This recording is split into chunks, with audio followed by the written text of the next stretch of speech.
जय हिंद। आज की वीडियो में हम क्लास 10th के मैथ के चैप्टर 13 मेंसुरेशन को देखेंगे। हिंदी में उसको कहते हैं पृष्ठीय क्षेत्रफल तथा आयतन। उस चैप्टर के बारे में सबसे पहले हम थोड़ा इंट्रोडक्शन जानेंगे और उससे रिलेटेड जो इम्पोर्टेंट नोट पॉइंट्स है उसको बारे में जानेंगे। तब उसके बाद हम जो है अगले वीडियो में हम चैप्टर को स्टार्ट करेंगे, प्रश्नावली को स्टार्ट करेंगे। तो देखिए, क्षेत्रफल और आयतन, इसमें दो चीज दिया है, क्षेत्रफल और आयतन। क्षेत्रफल का मतलब क्या है, जैसे कि ये बोर्ड है, बोर्ड के चारों तरफ से घिरा हुआ वह आकृति जिसके अंदर का ये बोर्ड घिरा हुआ है, इसके अंदर का जो स्थान है ये इसका क्या हुआ, क्षेत्रफल हो गया। क्षेत्रफल का मतलब होता है कि किसी चारों तरफ से घिरे हुए आकृति के अंदर का जो स्थान है उस स्थान में जितना सामान रख सकते हो उसका वो क्या होता है, क्षेत्रफल होता है। उसका अंदर का जो स्थान होता है क्षेत्रफल। आयतन का मतलब क्या होता है, आयतन का मतलब होता है कि जैसे कि ये बोर्ड है, मतलब चारों तरफ से घिरा हुआ एक स्थान है, उसके अंदर कितना सामान को हम इंक्लूड कर सकते हैं, रख सकते हैं, वो उसका क्या होता है, आयतन होता है। आई होप कि क्षेत्रफल और आयतन आपको समझ आ गया होगा। तो सबसे पहले हम जो क्षेत्रफल, ये क्षेत्रफल और पृष्ठीय क्षेत्रफल तथा आयतन है, इसके अंदर सबसे पहले हम पढ़ेंगे घनाभ, घन, बेलन और अर्धगोला, गोला के बारे में समझेंगे कि क्या क्या है। तो सबसे पहले यहाँ पर दिया है घनाभ। घनाभ को इंग्लिश में कहते हैं क्यूबाइड। घनाभ का मतलब क्या होता है, घनाभ देखिए, जब दो आयत को आप आपस में जोड़ दीजिएगा तो एक घनाभ के आकार का हो जाता है। जैसे हम आपको एक उदाहरण के साथ दिखाते हैं। जैसे देखिए, हमारे पास एक खोल है। ये खोल क्या है, खोल देखिए, ये हमारे पास खोल है और खोल को देखिए, इसकी लंबाई भी है और चौड़ाई भी है। ये क्या है, और इसका जो पृष्ठ है, देखिए पृष्ठ क्या है, आयत के आकार का है। जब दो आयत को जोड़ दीजिएगा तो कुछ इस शेप का आकार का हो जाता है, यही है घनाभ।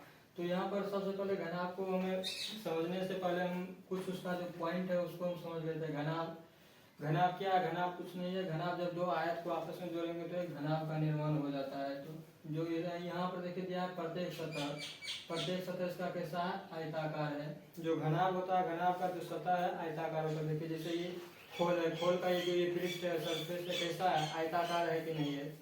देखिए आयत क्या होता है, जिसकी लंबाई और चौड़ाई होता है, जिसके सभी भुजा बराबर नहीं होते, दो भुजा आपस में बराबर होते, लंबाई और चौड़ाई। देखिए आयत, इसका प्रत्येक जो घनाभ है, घनाभ का प्रत्येक सतह कैसा है, आयताकार है। और इसमें कितने सतह होते हैं, जो घनाभ होते हैं, घनाभ में क्वेश्चन पूछा जाता है ऑब्जेक्टिव में कि घनाभ के कितने सतह होते हैं, कितने कोने होते हैं और कितने किनारा होता है। तो जो सतह घनाभ होता है, घनाभ की सतह का मतलब क्या होता है, ये इसका सरफेस देखिए, खोल का सतह कितना है, गिनिए तो देखिए, एक सतह ये होगा, एक पीछे वाला सतह 2, ये बगल का 3, इस बगल का 4, ये 5 और ये कितना हुआ 6। यानी कि जो एक घनाभ होता है, घनाभ में कितने सतह होते हैं, घनाभ के 6 सतह होते हैं। देखिए यहाँ पर भी गिन लीजिए, एक सतह यहाँ, एक सतह यहाँ 2, एक सतह यहाँ 3, एक 4, एक 5 और एक ये वाला 6 सतह होता है। घनाभ में कितने सतह होते हैं, घनाभ के 6 सतह होते हैं। सतह को इंग्लिश में सरफेस कहते हैं। अब उसके बाद आता है कोना। घनाभ में कोना कितना होता है, कोना का मतलब इंग्लिश में कॉर्नर कहते हैं। देखिए कोना का मतलब क्या हुआ, ये कोना, ये जहाँ जहाँ गोला लगा रहे हैं इसका क्या है, कोना है।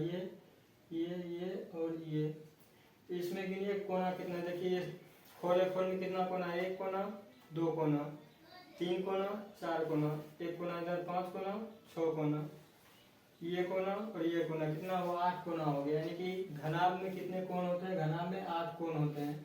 उसके बाद आता है किनारा। किनारा का मतलब क्या होता है, ये जो देखिए जहाँ पे अभी हम मार्कर चला रहे हैं, ये इसका क्या है, किनारा है। तो घनाभ में कितने किनारा होता है, गिनिए, 1 किनारा, 2 किनारा, 3 किनारा, 4 किनारा, 5, 6, 7, 8, 9, 10, 11 और 12।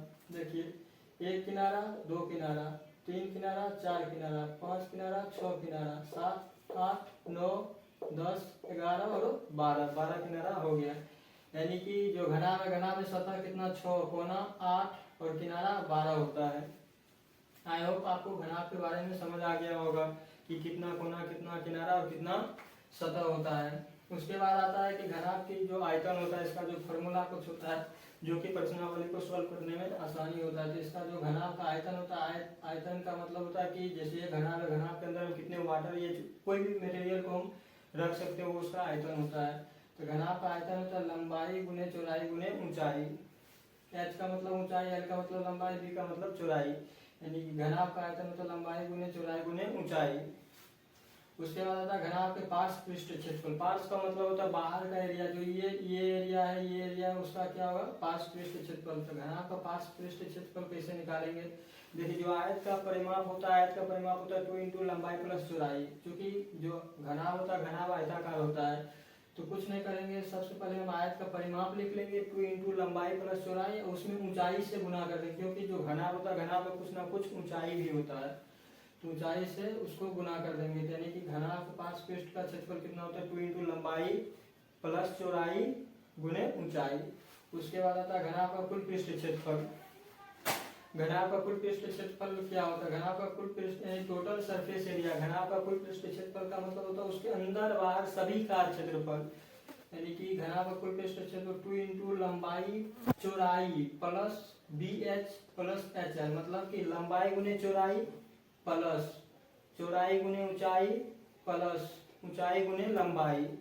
घनाभ के कुल पृष्ठ क्षेत्रफल होगा 2 इंटू लंबाई इंटू चौड़ाई प्लस चौड़ाई इंटू ऊंचाई प्लस लंबाई इंटू ऊंचाई। आई होप आपको समझ आ रहा होगा। उसके बाद आता है घनाभ का विकर्ण। विकर्ण का मतलब होता है यहाँ इस कोण से लेकर इस कोण तक एक लाइन खींच दीजिए, वो उसका विकर्ण हो जाता है। घनाभ का विकर्ण होता है लंबाई चौड़ाई और ऊंचाई का स्क्वायर करके उसको रूट कर दीजिए, उसका विकर्ण हो जाता है। यानी root under L² plus B² plus H², इसका हो गया घनाभ का विकर्ण।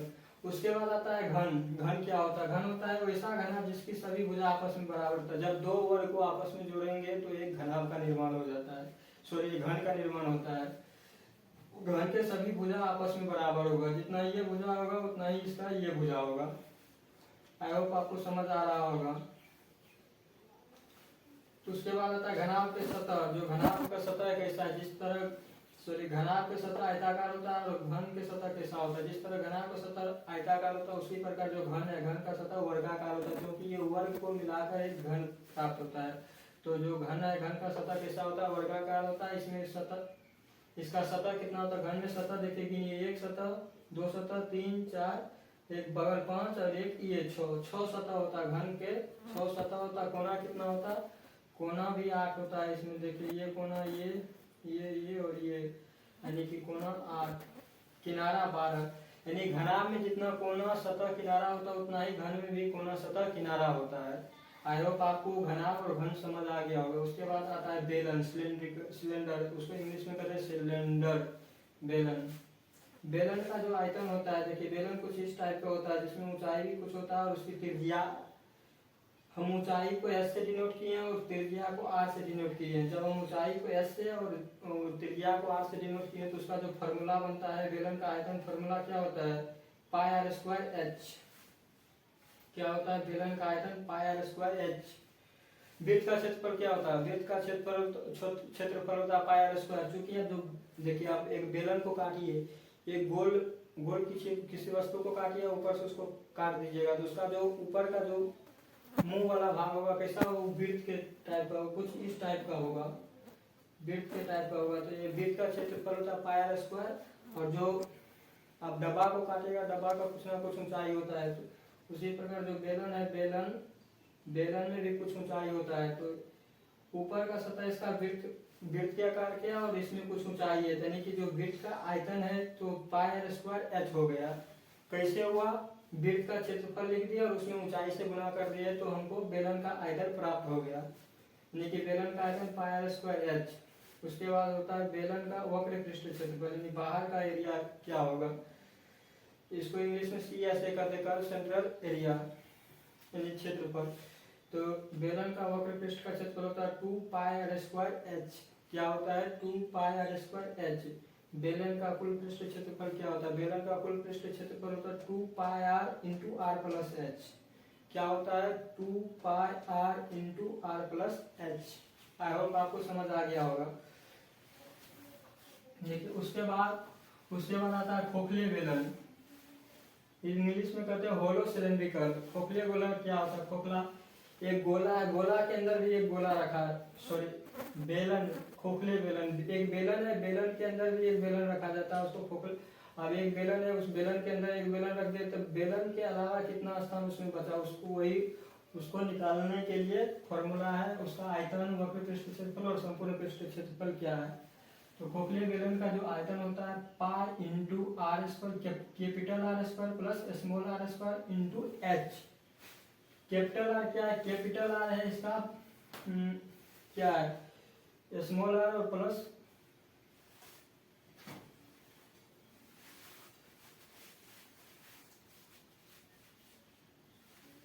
जो इसका कैपिटल आर है, कैपिटल आर है बाय पृष्ठ का त्रिज्या है, बाय त्रिज्या है। और जो स्मॉल आर है, स्मॉल आर इसका आंतरिक त्रिज्या है। अंदर का जो बेलन है उस बेलन का त्रिज्या स्मॉल आर लिया गया, जो बाहर बड़ा बेलन है उसका त्रिज्या कैपिटल आर रखा गया है। यानी कि खोखले बेलन का आयतन क्या है? Pi into capital R square plus small r square into h. उसके बाद आता है खोखले बेलन के वक्र पृष्ठ का क्षेत्रफल क्या होगा? खोखले बेलन के वक्र पृष्ठ का क्षेत्रफल होता है 2 pi into capital R plus small r into h, यानी कि 2 pi into capital R plus small r into h. I hope आपको समझ आ रहा होगा। उसके बाद होता है खोखले गोले के संपूर्ण पृष्ठ का क्षेत्रफल क्या है? यानी कि पूरे बेलन, सॉरी यहाँ पे बेलन होगा, खोखले बेलन। अब देखेंगे शंकु को इंग्लिश में क्या कहते हैं? शंकु को इंग्लिश में कहते हैं कोन। शंकु क्या होता है? होली यार में आप लोग टोपी पहनते होंगे, वो जो त्रिभुज टाइप का होता है, बीच में एक जो सर में लगाने और पहनने वाला होता है वो क्या होता है? एक वृत्त के आकार का होता है, जो एक इस टाइप का होता है, त्रिभुजाकार होता है। यानी कि शंकु में एक त्रिभुज और एक वृत्त को मिलाकर एक जो आकृति तैयार किया जाता है, स्ट्रक्चर तैयार किया जाता है, वो क्या होता है? शंकु का शेप का होता है। तो जो शंकु का आयतन होता है, शंकु का आयतन होता है 1/3 पाई आर स्क्वायर एच। क्या होता है? 1/3 पाई आर स्क्वायर एच। शंकु के वक्र पृष्ठ का क्षेत्रफल क्या होता है? वक्र मतलब बाहर तरफ, मतलब वो जो घुमादार है उसका क्या क्षेत्रफल क्या होगा?